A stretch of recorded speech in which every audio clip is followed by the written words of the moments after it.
Hello, what's happening? What's the deal? What's good? What's up? It's your girl, Cash, and I'm back with another video. So, I have decided to come up with a segment, I guess you would call it, and we're gonna call it The More You Know.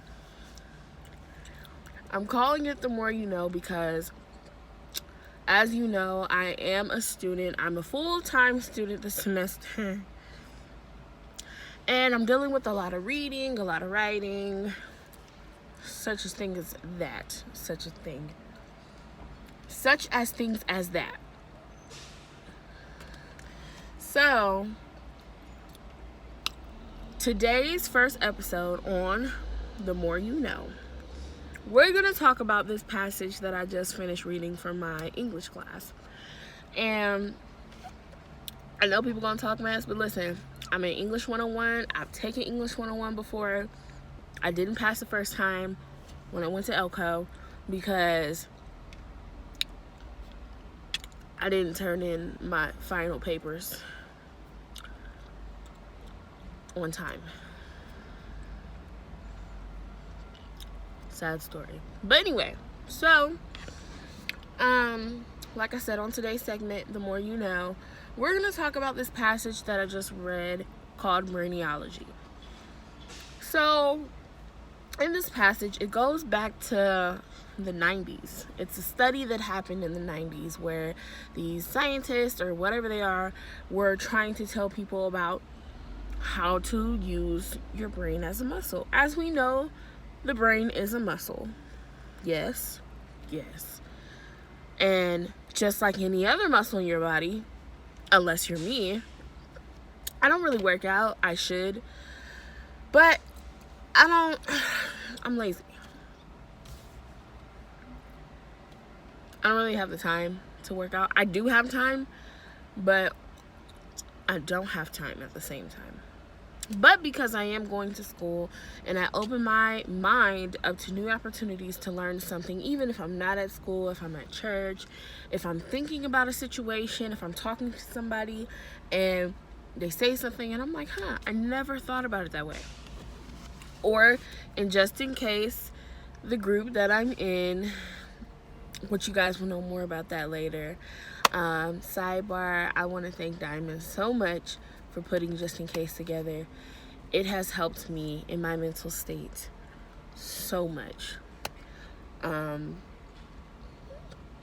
yeah, we'll talk about that later. But back to brainiology. So, like I said, the brain is a muscle, and we have to exercise this muscle, meaning we need to open up our minds to be able to learn something new every single day, sometimes more than just once a day.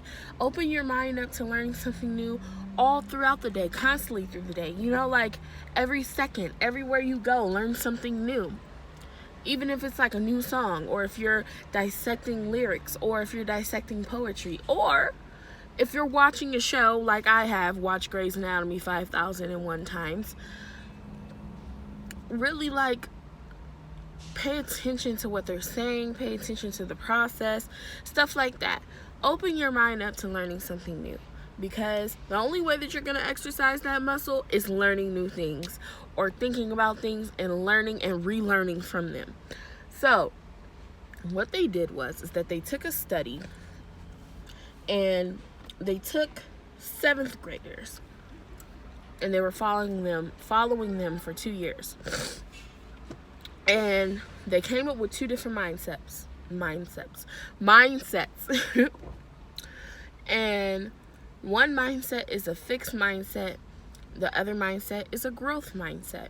So, let me explain. With the fixed mindset is basically how they based it off of was these students were in a math class and they split the class up into random 2 groups, of course, with the mindset, right? One group was told, wow, you're really, really smart. You must really know this stuff, right? The other group was told, wow, this is great. You must have really worked hard at this. And just simply by those words alone, these scientists have studied the children, studied the students, studied their scores to see how much of a difference did those words make in their scores. And they made a huge difference. Those that were told, which is the fixed mindset, those that were told, wow, that's great, you must really know this, kind of basically, got big-headed. And then as time went along to learn more difficult things, they got discouraged. Because in a fixed mindset, they believe that, if they're not praised on their intelligence, or if they're not praised on their intelligence, or if they're learning something new and they feel like it's too hard for them to learn, they just discourage their own selves. They down themselves. They feel dumb because they can't get it, because they're so used to getting everything else. Versus we're in a growth mindset where they were told, wow, this is great, you must have worked really hard on this. Their scores jumped up dramatically. Because when you're told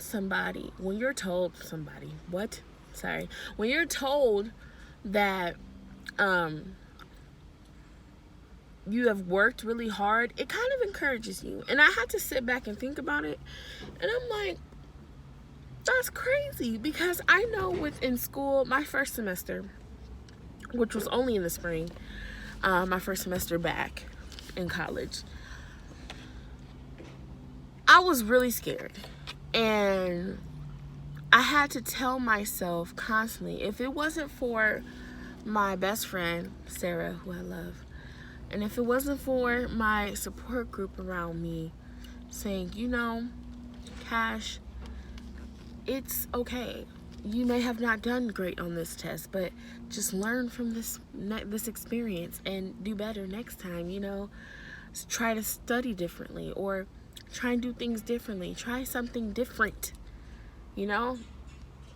Just keep working at it. It encouraged me a lot. It kept me going. And in my spring semester back into school, I made A's and B's. Now the summer was a different story. I made a C, and I felt really bad for myself because I'm like, damn, I was not trying to have a C, at all. I was strictly trying to have A's and B's, but that C humbled me, and it made me realize, and it made me grow, we're gonna have to study differently, girl. We cannot be doing certain stuff, you feel me? And during the summer, I wasn't really doing nothing. I did not go out. I didn't go to BeautyCon until after the summer session. But I put all of my energy into one class and into one project, as you guys know. Those who don't know, I had a group project. I put all my energy into it because I was with 2 other people in my group who did not really do anything unless I forced them, and they barely did that. So, it was hard, and I got lost in that and wasn't doing my math homework. But I passed with a C. So, C's still get degrees. I'm good. We good. We cool. But anyway, back to brainiology. So those 2 different mindsets, judging off of my experience, it's really something that people should know more about. When your kids are in school, start young. Don't do, oh, you're intelligent, you should know this, you know better than this, and you're dumb if you do da da da da da da. Tell them, you know what? Okay, you got this grade. Let's learn from this. Let's work harder. Don't just you don't have to be so aggressive with kids like that. They're kids. Not even just kids. Anybody who's in school, anybody that got something new going on in their life, or something that's discouraging them, a new job, whatever. Motivation. Let's continue to grow. Growth. Because in this article, in this passageway, in this study, they said that those who have grown up into having a fixed mindset, they noticed that they tend to give up more. They were like doing great in school or whatever. Okay, sorry y'all, my nose is itching. Allergies. Sorry. We're good. But those who, had a fixed mindset and they grew and they were in the workforce or they was in school, and as school got further along, they just decided to drop out and quit. Versus those with a growth mindset kept going.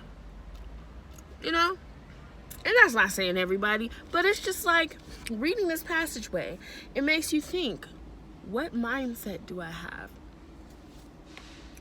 Where have I been in my mind? Have I been growing this muscle? Have I been stagnant? Have I been a little, too hard on myself? And hasn't focused on learning more from what happened? And I say all of this to say, because I've been both. Listen, I've been both. And it's possible to have a fixed mindset and change over to a growth mindset. It's possible.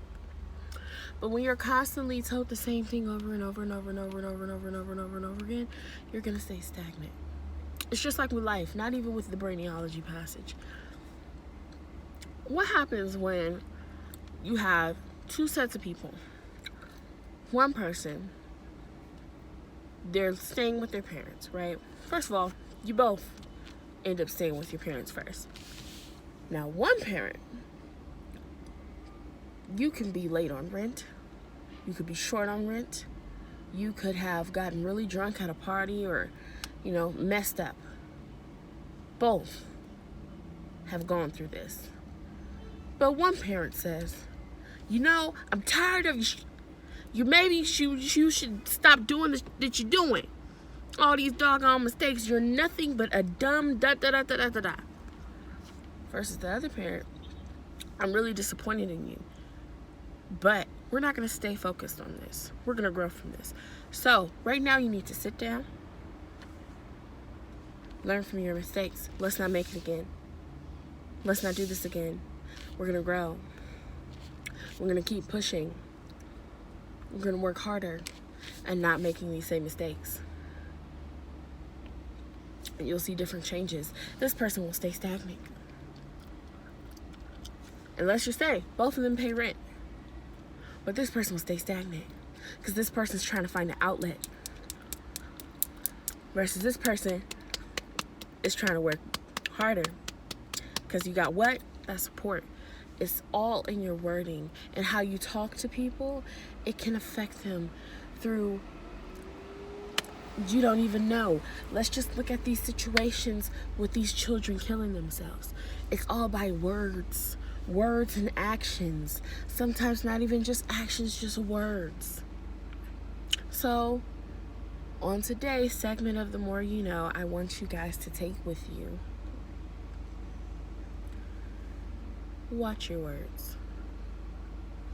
Let's not be so hard with what we say. Let's remember that the tongue is the most powerful thing that you can use. Your words can really hinder a person. Your words can really bring a person down. Your words can really affect someone's life because you can't take back what you say. People will forgive you, but they will never forget. And let's also take with us that we can always have room to grow. We don't have to stay where we are. We don't have to stay in this mindset. Shoot, we don't even have to stay smoking weed. We don't even have to stay drinking every day. We don't have to stay doing the things that we're doing. We don't have to stay fucking random people. And I'm saying all of this because I was there, because I've been through it. I understand. And it's not as easy. It wasn't easy for me. Okay? Listen, I'm only 9 months sober. Completely sober. And I say completely because I don't use marijuana. I don't, weed, ganja, marijuana, bud, flower. My nose is itching. Sorry. Mary Jane, which is my favorite song by Rick James, by the way.